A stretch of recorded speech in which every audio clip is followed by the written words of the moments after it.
ఈరోజు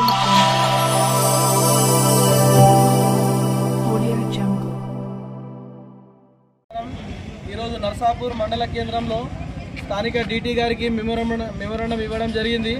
ఏదైతే కాంగ్రెస్ పార్టీ ప్రభుత్వం ఏర్పడి 21 నెలలు అవుతున్నా ఎన్నికలలో ఇచ్చినటువంటి హామీలను ప్రతి ఒక్క హామీని కూడా నెరవేర్చాలని మేము భారతీయ జనతా పార్టీ నర్సాపూర్ శాఖ తరఫున డిమాండ్ చేస్తూ ఉన్నాం.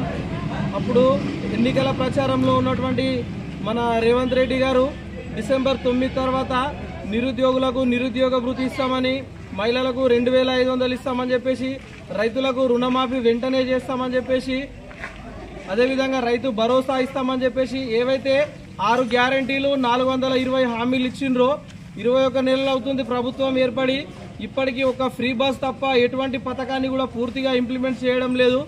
కావున మేమందరం కూడా నర్సాపూర్ బీజేపీ శాఖ తరఫున డిమాండ్ చేస్తున్నటువంటిది ఒకటే, ప్రభుత్వం ఏదైతే ఎన్నికల సమయంలో ఇచ్చినటువంటి మొత్తం 6 గ్యారంటీలు 400 హామీలు అన్నింటినీ కూడా వెంటనే అమలు చేయాలని, లేనితో మేమందరం కూడా భారతీయ జనతా పార్టీ రాష్ట్ర పార్టీ తరఫున ఉద్యమాన్ని ఉధృతం చేస్తామని చెప్పేసి, లేదంటే ఈ ప్రభుత్వాన్ని గద్దెదించి మేము వచ్చిన తర్వాత ప్రతి ఒక్క హామీని కూడా నెరవేరుస్తామని చెప్పేసి ఈరోజు డిమాండ్ చేయడం జరుగుతుంది. భారత్ మాతా కీ జై. మన మండల ఇన్ఛార్జ్ మంద మల్లేశ్వర రాష్ట్ర పార్టీ ఆదేశానుసారం ప్రతి తహసీల్దార్ ఆఫీస్ ముందర పార్టీ ఆదేశాలకు అనుగుణంగా మేము ఈరోజు ఈ నర్సాపూర్ మండల శాఖ ఆధ్వర్యంలో తహసీల్దార్ గారికి మెమోరాండం ఇవ్వడం జరిగింది.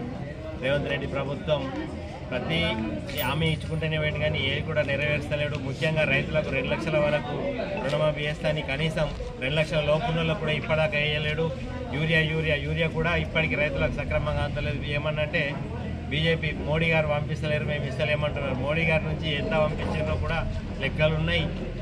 మనకు ఈ రైతులను మోసగించే ప్రభుత్వమే తప్ప రైతులకు పెంచే ప్రభుత్వం అయితే కాదని కోరుకుంటూ ఈ అవకాశం ఇచ్చిన బీజేపీ మండల పార్టీ అధ్యక్షులకు మరియు మిత్రులందరికీ ధన్యవాదాలు తెలుపుతూ ఇస్తున్నాను. వందే వందే.